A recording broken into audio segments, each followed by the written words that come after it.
not to put too much in your lap in one instant, but in my notes it says here you focus on a monk named John of Westwick. That's right. And why is he spent? I actually never heard of him. Well, no, that's kind of the point in a way that so many. Well, the point of your book is that I've never heard of him. The point, in a way, the point of my book is that nobody has ever heard of him, and that doesn't matter. The point is that so many histories of science are told as kind of parades of great men, and it is so often men in these stories where it's like a lone genius who solved this problem, and then another lone genius comes along 100 years later. And we all know that science doesn't work like that. It definitely doesn't work like that now, and it never did in the past either. You know, there's so many people whose names are just not widely known, who made their own contributions and who made kind of incremental improvements in our understandings of everything. And so I wanted to tell the story of medieval science through an unknown figure, precisely to avoid falling into this trap of saying, you know, this is a famous person who made this contribution. So very clever. Now you're, I mean, as a tool to get in on the subject and to get in and out on the subject. So before I get you to explain what it is we all know about that period, let me just throw something else in your lap. As I understand it, the 14th century is the only 100-year span in the history of our species where the population of humans in the world was less at the end of that century than it was at the beginning of that century. So is that true? I couldn't say for certain, but it is entirely plausible to me because the Black Death killed somewhere between 40 and 50% of the population wherever it hit, and recent research has shown that it's spread much more widely than historians have previously thought. A lot of new genetic research showing how it spread into Africa, spread right across Asia, and the Americans, of course, untouched by it. But apart from that, Eurasia and Africa, or at least Northern Africa, and down into Middle Africa, were all hit by the Black Death. And it was, okay, so now tell me what's great about this time. I'm not here to say I'm not here to say that we should all wish that we lived in the Middle Ages. But what I am here to say is that if you think that everybody was stupid in the past, or that people didn't achieve anything, or that nobody was interested in the world around them, then that's wrong. Because people have always been interested in the world around them. People have always looked up. And even at times of great famine or hardship or conflict, people have found time to investigate the world around them. People have asked interesting questions. And so what I'm trying to do is reclaim the word medieval and make people look again at this period and look at the achievements and the interests of the times, including inventing really interesting astronomical instruments like the NASCAR waves, you can see there behind me, and also kind of asking questions about nature and fitting nature into the framework of their understanding of the universe, which for Christians was of course a universe created by God. And so it's a different understanding to the one we have today, but still, scientific in some terms. So how does science gurgle up under the forces of mysticism, miracles, and magic of the time? It's a big question. The basic understanding... Isn't the legend of King Arthur is in this period as well, correct? So Arthur... was Arthur a real person? This is a kind of an open question. Lots of legends spread around this time, and this is a time when people are really into myths and legends. But the point is that people look around them and they need a world that operates in a predictable, coherent way, just as... Well, that's what I'm getting at. King Arthur had Merlin, right? Yeah. And so Merlin was sort of the closest thing anyone could reference who knew about chemistry or biology or the natural world. And I just wondered if his knowledge would manifest in other people's impressions as magic, even if he was just a science. Well, magic was certainly something that interested people, and there was a whole category that was called natural magic. And natural magic is essentially what you can't really explain, like magnetism, or some features of plants that seem kind of surprising, but also things that we now work fortunate. So astrology kind of shades into natural magic. Basically, this is a world in which miracles can and do happen. But the whole point of a miracle is it doesn't happen every day. So while you're waiting for your miracle to come along, you still have to live in the world as it is day to day.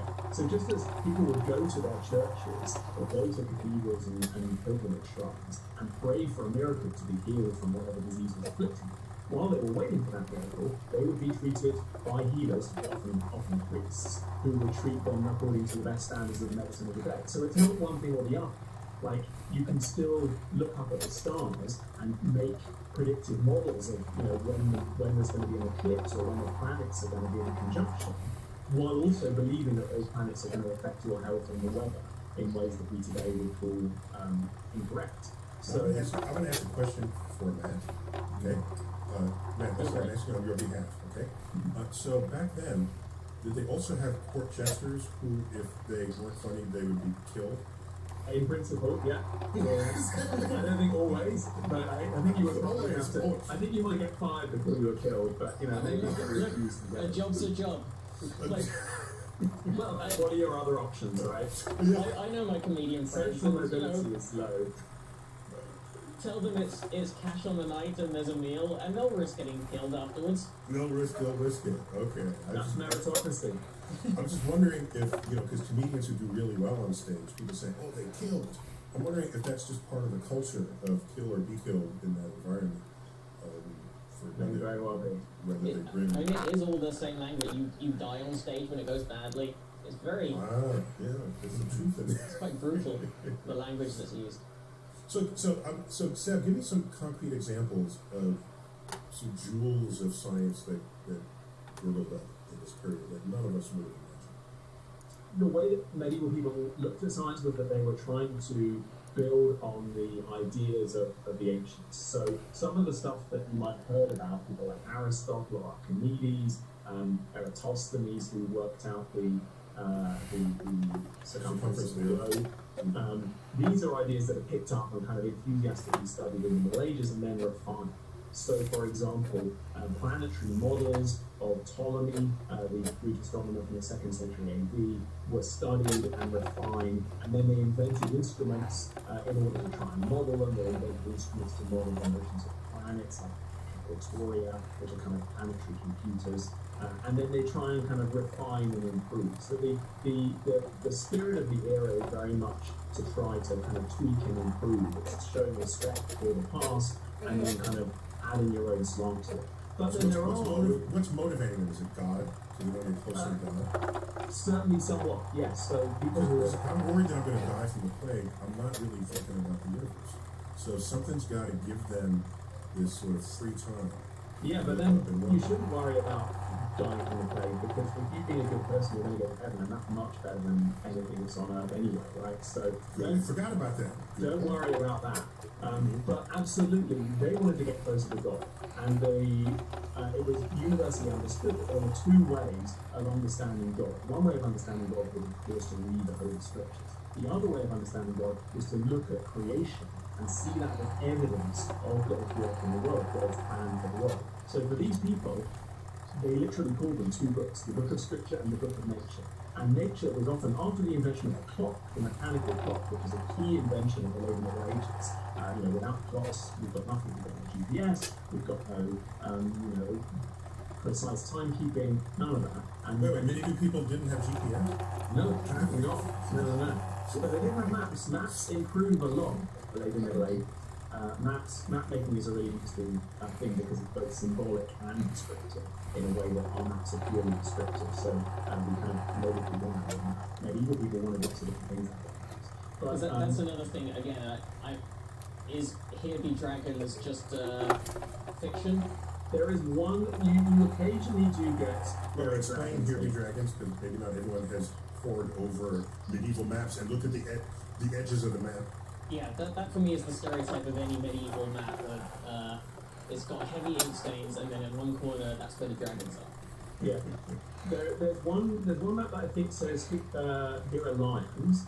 There is a famous world map called the Hereford Map of Mundi, which is in Hereford Cathedral in England, which says these are dragons on an island in the Red Sea. And also that map has Salamander, which was kind of a mythical beast that they believed to live in fire and kind of get energy from living in fire. But the interesting thing about that is that map was inherited to people because it was intended to inspire progress. So we shouldn't think of it as a map that's like how to get from A to B.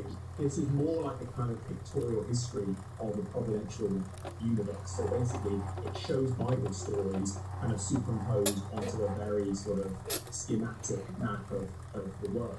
So you shouldn't, it's just like trying to use your kids' picture atlas of the world that has like, foods from every country inside the outline of that country. You don't want to use that to get from A to B. And these maps also were kind of aids to contemplation. But they did also have navigational maps, increasingly in the later Middle Ages when the compass comes in.